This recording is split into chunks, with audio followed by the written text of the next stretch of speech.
In the summer of 2013, I began to experience a shooting pain in my right arm. I was having a difficult time holding a golf club.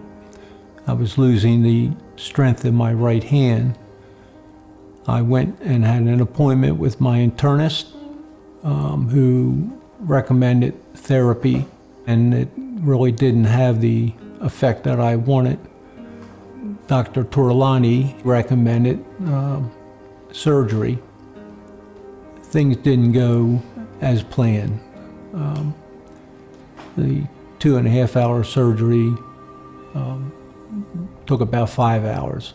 I've been practicing medicine, practicing orthopedic spine surgery for 13 years. So when I was doing my training, we were taught, maybe not too different than the airline industry, if there is something that's not typical happening in the operating room, first pause, and then second, call a trusted colleague and tell them about what you're experiencing and tell them what your plan is to get out of whatever the challenge is that you're in. Then mention it and talk to the family about it real time so that everybody is in the loop. And I was thinking, oh, he's finished, he just wants to tell me that they're done and he's moving on and, you know, he'll be out shortly. And instead it turned out that he said things weren't going very well. Dr. Tortolani explained to me what was happening. He gave me 2 options, that he could either abort the surgery or he could continue with his new plan.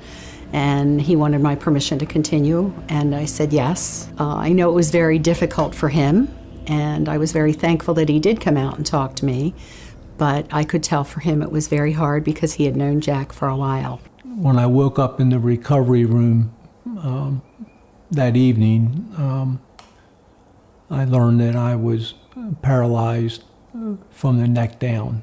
I had always been a fighter, and I told him, I said, let's get the show on the road, let's figure out what we're going to do and get it started. The difficulty that I have had with this gets to just trying to internalize something that was really tough, but their family has made it so much easier for me.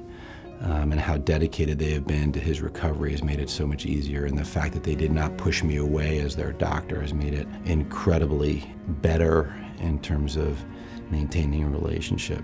He went way beyond apologizing, way beyond saying that he was sorry. I mentioned it to our administration to let them know about this incident, just to make sure that we were doing everything we possibly could to support them. And they just brought it to a whole nother level of support for their family. I don't remember exactly when I got the call from the risk manager who's on site at the local hospital, but when he called me, the question was, how do we deal with this? What should we do? When you work in an organization where the directive is to do the right thing, the answers are really easy. Tell them basically anything they need is what we're here to give them. We have to support them.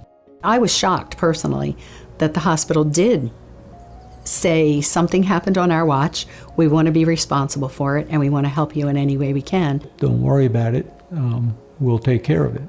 And they did.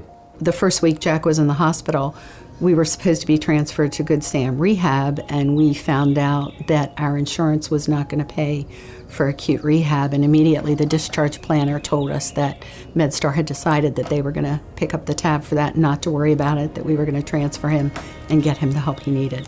I went in the hospital as a patient, and then I became a victim, and that's not right. As a victim, the early intervention allows the victim/patient to get on with their life a little quicker. If we're there in the very beginning, we can make sure they have home health aid. They have somebody in the house to take care of them. They have attendants if they need to, somebody to take care of their needs. That all can be done in the very beginning. In the old traditional way, I'm just looking at picking up the pieces after everything has been broken. In the new way, we're looking at taking those pieces and making sure they're melded together to get the patient the best outcome possible. It's really made it much easier for me to just keep doing what I do and what I love to do. MedStar did it all. They did emotional support, they did physical support, and they did monetary support. I think all of those things together are what's going to make it a success. It was one less thing I had to worry about. It allowed me to concentrate on getting better.